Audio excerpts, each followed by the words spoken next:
Hey guys, இன்னைக்கு music டைரக்டர்ஸோட real லைஃப்ல நடந்துட்டு இருக்கிற தங்க் லைஃபை பத்தி தான் பார்க்க போறோம். நம்ம பார்க்க போற எல்லா மியூசிக் டைரக்டர்ஸுமே ஏதாச்சும் ஒரு சிறப்பான சம்பவம் ஒன்று பண்ணியிருப்பாங்க. வாங்க வீடியோக்குள்ள போலாம். ஹாரி ஜெயராஜ் முன்னாடி காலகட்டத்தில் ஒரு மியூசிக் டைரக்டராகவே இல்லை.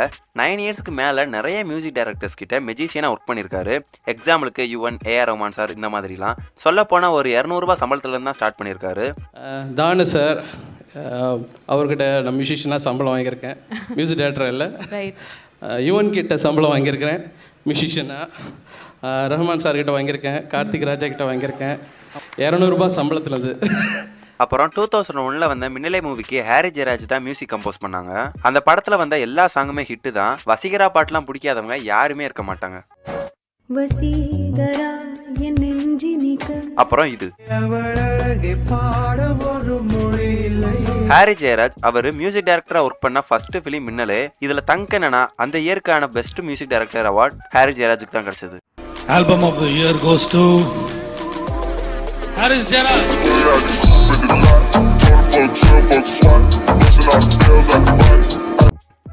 ஏஆர் ரஹ்மான் சார் எந்த ஒரு அவார்ட் ஃபங்க்ஷன் போனாலுமே நான் ஒரு தமிழண்டா அப்படின்ற விஷயத்த எங்கேயாச்சும் வாய்ப்புகள் கிடைச்சா பதிவு பண்ணிட்டு தான் வருவாங்க. எக்ஸாம்பிளுக்கு 2012 ஐஃபா அவார்ட் சிங்கப்பூர்ல நடந்தது. அங்க எல்லா ஸ்டேட்டை சேர்ந்த ஆக்டருமே இருந்தாங்க. ஆனா அவங்க ஹிந்தியில தான் ஹோஸ்ட் பண்ணாங்க. ஒரு ஆக்டருக்கு அவார்ட் கொடுக்கறதுக்காக ஏஆர் ரஹ்மான் சாரை வர சொன்னாங்க. அவர் ஸ்டேஜ்ல என்ன பண்ணாருன்னா,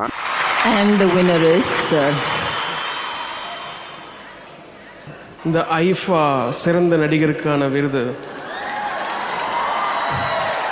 இதுல தங்க் என்னன்னா, ஏஆர் ரஹ்மான் சார் அவார்ட் கொடுத்தது ஒரு இந்தி ஆக்டருக்கு, ரன்பீர் கபூர் அவர்களுக்கு. இந்த விஷயத்த நிறைய பேர் கேள்விப்பட்டிருப்பீங்க. இது எக்ஸாம்பிள் தான். இதே மாதிரி ஒரு சம்பவம் இன்னொரு இடத்துலயும் நடந்திருக்கு. 99 சாங்ஸ் அப்படின்னு ஒரு மூவி இருக்கு. அந்த மூவி ஒரு ஹிந்தி பிலிம். அந்த மூவியோட ஹீரோ ஒரு இந்தி ஆக்டர். ஆனா அந்த மூவியோட ப்ரொடியூசர் ஏஆர் ரஹ்மான் சார் தான். 99 சாங்ஸோட மூவி ஆடியோ லான்ச் வச்சப்போ ஏஆர் ரஹ்மான் சாரை ஹிந்தியில வெல்கம் பண்ணுவாங்க. அப்போ ஏஆர் ரஹ்மான் சார் என்ன பண்ணுவாங்கன்னா, ईहान, चेन्नई में मैं आपका हार्दिक स्वागत करती हूँ. We welcome you to Chennai.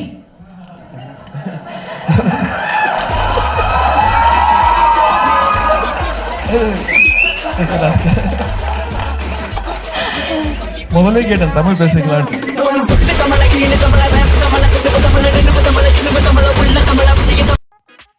இங்க யாரா இருந்தாலுமே ஸ்கூல் முடிஞ்ச அப்புறம் காலேஜ் ஜாயின் பண்றதுக்கு முன்னாடி நெக்ஸ்ட் என்ன படிக்கலாம் அப்படின்னு ஒரு பெரிய கன்ஃபியூஷன் இருக்கும். வீட்டில் ஒன்று சொல்லுவாங்க, ஃப்ரெண்ட்ஸ் ஒன்று சொல்லுவாங்க, ரிலேட்டிவ்ஸ் ஒன்று சொல்லுவாங்க. ஆனா இங்க ஒரு மியூசிக் டைரக்டர் அந்த டிபார்ட்மெண்டோட நேம் நல்லா இருக்குப்பா அப்படின்னு செலக்ட் பண்ணிருக்காரு. அது யாருன்னா நம்ம ஹிப்ஹாப் தமிழா ஆதி அண்ணா தான். எனக்கு இதுதான் பண்ணணும்னு ஆசை. பட் ட்ரிபிளி நல்லா ஈன்னு இருந்துச்சா, சரி நம்மளை சிரிச்சுக்கிட்டே வரவே இருக்குதுடா அப்படின்னு சொல்லிட்டு ட்ரிபிளின்னு போயிட்டேன். அப்புறம் தான் சொல்றானுங்க அதுதான் இருக்கிறதுலே டஃப் டிபார்ட்மெண்ட். ஸோ அதனால எனக்கு நிஜமா தெரில சிவில்னா என்னன்னு கேட்டேன். அது பில்டிங்மா, ஐயோ நம்ம பில்டிங்லாம் கட்டினா நம்ம ஹெவி ஒர்க்கு, ட்ரிபிளி ஈஸியா இருக்கு அப்படின்னு சொல்லிட்டு உண்மையிலே ஆக்சுவலி இவ்வளோதான் என்னோட இது. அப்ப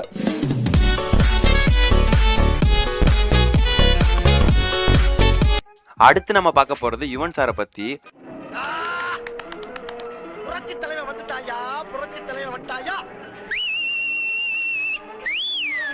உங்களது எத்தனை பேத்துக்கு தெரியும், இது வரைக்கும் யுவன் சங்கர் ராஜாவுக்கு 3 தடவை கல்யாணம் நடந்திருக்கு. 2005 சுஜா அப்படின்றவங்கள மேரேஜ் பண்ணிக்கிட்டாங்க. அப்புறம் 2011 ஷில்பா அப்படின்றவங்கள மேரேஜ் பண்ணிக்கிட்டாங்க.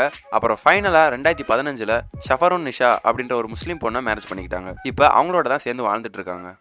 அதுக்கப்புறம் யுவன் சங்கர் ராஜாவை பத்தி இன்ட்ரெஸ்டிங்கான ஒரு விஷயம் ஒன்று இருக்கு. அதை கேட்டா நம்ம எல்லாருக்குமே ஷாக்கா இருக்கும். அது என்னன்னா, நம்ம எல்லாருக்குமே யுவன் சார் பாட்டு பாடும்போது அவரோட வாய்ஸ், அப்புறம் அவர் கம்போஸ் பண்ற மியூசிக் எல்லாமே ரொம்ப பிடிக்கும். இதுல தங்க் என்னன்னா, இது வரைக்கும் யுவன் சார் மியூசிக்கை பத்தி படிச்சதும் இல்ல, மியூசிக் கிளாஸ் போனதும் இல்ல. மியூசிக் தெரியாது, மியூசிக் படிக்கல, எதுவுமே இல்லை. எப்படி 100 ஃபிலிம்ஸ் பண்ண முடியும்? எப்படி? இம்பாசிபிள். ஏதோ ஒரு பிளெஸ்ஸிங், இறைவனோட அருள் இருக்கு.